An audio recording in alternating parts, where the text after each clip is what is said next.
Pemirsa, apa kabar? Saya Jonathan. Kini Anda tengah mengikuti Warta Berita PTS. Pencairan bonus uang tunai $6.000 Taiwan telah dimulai. Menurut statistik Kementerian Keuangan, sebanyak 10,78 juta transaksi telah masuk ke rekening. Penarikan lewat ATM juga akan dimulai per 10 April dini hari. Warga dapat menarik uang di ATM berstiker bonus uang tunai bagi masyarakat tanpa biaya administrasi untuk penarikan lintas bank. Periode penarikan berakhir tanggal 31 Oktober. Kementerian Keuangan mengumumkan penarikan uang tunai $6.000 Taiwan dibuka per 10 April dini hari yang dapat diambil di 15 lembaga keuangan termasuk kantor pos dengan total 26.688 ATM berstiker di seluruh Taiwan. Skala cakupan mencapai 83,2%. Warga perlu memasukkan kata sandi kartu ATM mereka sendiri atau wakil, nomor kartu identitas atau APRC, dan nomor kartu asuransi kesehatan penerima uang dan menarik uang di ATM yang ditunjuk. Harga pangan, sandang, papan, dan transportasi semuanya naik, disusul oleh sektor bus ekspres. Setelah perusahaan Yubas menaikkan harga karcis bagian rute dan Hesin menaikkan tarif 10% per tanggal 17, Kuokuang juga akan menarikan tarif sekitar 10% setelah mengirim proposal kepada instansi berwenang. Menghadapi kenaikan harga, ada warga yang pasrah, namun juga ada yang merasa kenaikan sebesar 10 hingga $20 Taiwan ini masih bisa diterima. Banyak orang naik bus ekspres untuk hemat uang, namun bus Hesin mengumumkan kenaikan harga per tanggal 17. Tarif kursi 2 orang per baris naik $30 Taiwan dan tarif 3 orang per baris naik $20 Taiwan dengan kenaikan tertinggi 10%. 近几年来，整个社会物资波动呢，以及油价的持续上涨的关系呢，使得公司没办法再承受这个整个营运成本的一个负担。 Yubas adalah perusahaan pada gelombang pertama yang menarikan tarif sebesar 10 hingga $20 Taiwan, disusul dengan kenaikan kedua tanggal 7 di mana 19 rute ekspres naik 5 hingga $20 Taiwan. Perusahaan Kuokuang juga bersiap-siap menaikkan harga yang proposalnya telah dikirim untuk ditinjau oleh Ditjen Jalan Raya pada pertengahan Maret.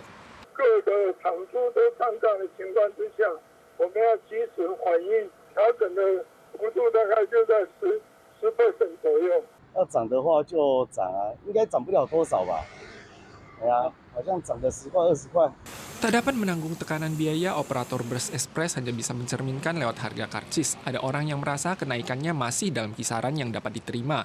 Ada juga yang mengeluh bahwa semua harga naik sehingga hanya bisa merampingkan ongkos belanja lainnya.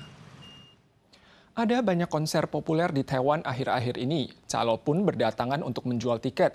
Yuan Eksekutif akan mengesahkan amandemen UU Pengembangan Industri Budaya dan Kreativitas untuk menambah pasal terkait calo dengan meningkatkan denda 10 hingga 50 kali lipat dari harga tiket. Merebut tiket dengan menggunakan program plug-in atau informasi palsu juga akan didenda. Beberapa waktu lalu, Blackpink tiba untuk konser di Taiwan. Banyak calo mendongkrak harga jual tiket.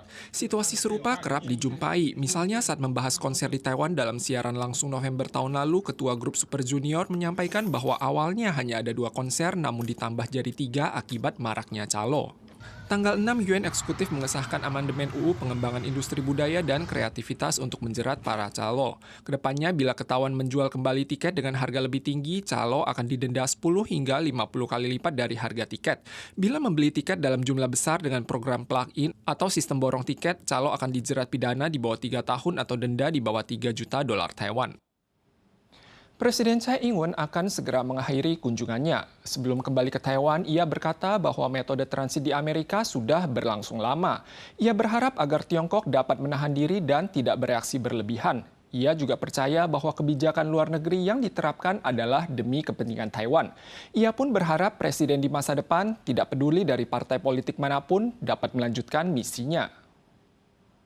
Sebelum kembali ke Taiwan, Presiden Tsai Ing-wen bercengkrama sambil minum teh dengan wartawan. Saat ditanya tentang pertemuan dengan Ketua DPR Amerika Serikat, apakah ia sengaja tidak menonjolkan diri untuk menghindari reaksi Tiongkok, Tsai menilai transit di Amerika sudah berlangsung lama. Menggunakan cara transit untuk bertemu dengan teman di Amerika juga sangat lazim. 我们能够跟美方能够有一个面对面沟通的机会，我觉得对两岸关系的平稳跟区域的和平其实都有帮助哈。但是我也希望中国方面也可以自我克制哦，不用过度的反应。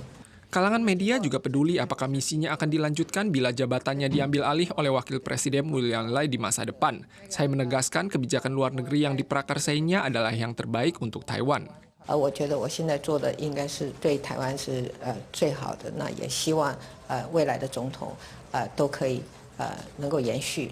Terkait mantan Presiden Ma Ying-jeou yang menyatakan Taiwan dan RRT sama-sama Republic of China saat berkunjung ke Tiongkok, Tsai menanggapi bahwa ini adalah teori tahun 70-an dan mengingatkan bahwa sekarang sudah tahun 2023. 也就是说，中华民国跟中华人民共和国互不隶属，这个两岸互不隶属，这个是一个很清楚的事实嘛。 Dalam kunjungan kali ini, Tsai juga bertemu dengan anggota keluarga di Los Angeles yang sudah lama tak dijumpai, kemudian naik pesawat khusus untuk kembali ke Taiwan dan tiba tanggal 7 malam. Kapal kontainer Changpong milik perusahaan Evergreen Shipping yang berada di luar pelabuhan Manila, Filipina dilaporkan dirampok oleh bajak laut saat menunggu memasuki pelabuhan tanggal 5 dini hari. Beberapa pelaut sempat dibekuk dan hampir jatuh ke laut. Setelah menerima laporan, kapten melaporkan kepada Filipina dan unit terkait di negara asal kapal di Panama. Saat ini semua kru berada dalam kondisi aman. Kapal kargo Evergreen Shipping dikabarkan diserang oleh bajak laut. Changpong berbendera Panama tiba-tiba dibajak saat menunggu untuk memasuki dermaga di pelabuhan luar Manila, Filipina tanggal 5 pukul 2 dini hari. Kru di atas kapal mengabadikan adegan berbahaya ini. Bajak laut naik ke kapal dengan pistol rakitan. Awak kapal hanya memiliki engkol dan kapak. Salah satu ABK Indonesia dibekuk, dipukuli, dan hampir dilempar ke laut. Untungnya ia lolos dan kembali ke kabin untuk melapor. Setelah menerima kabar, kapten segera memberitahu unit patroli laut Filipina dan unit terkait di Panama. Kru kapal semuanya selamat dan tidak ada kerugian materi. Unit patroli laut Filipina telah meluncurkan investigasi. Kapal Changpong siap memasuki pelabuhan pada saat itu dan diincar bajak laut tidak jauh dari dermaga.